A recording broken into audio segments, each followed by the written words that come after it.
আসসালামু আলাইকুম রহমতুল্লাহি ওয়াবারাকাতু।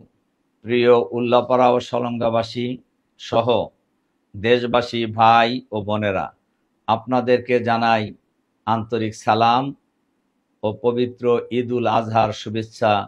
ঈদ মোবারক। কোরবানি হজরত ইব্রাহিম আলাইহিসসালামের সন্নত। ইব্রাহিম আলাইহিসসালাম আল্লাহর নির্দেশ পালনের জন্য প্রিয় পুত্র ইসমাইল আলাইহিসসালামকে কোরবানি করেছিলেন।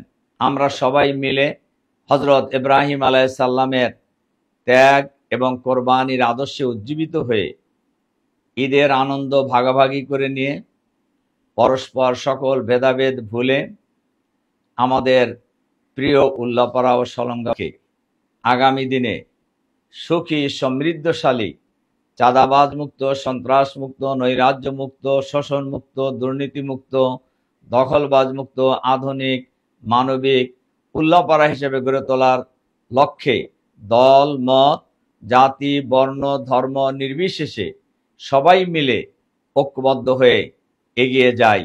আমি আপনাদের জন্য দোয়া করি, আপনারা আমার জন্য দোয়া করবেন। আল্লাহ হাফেজ। আপনাদের ভাই রফিকুল ইসলাম খান।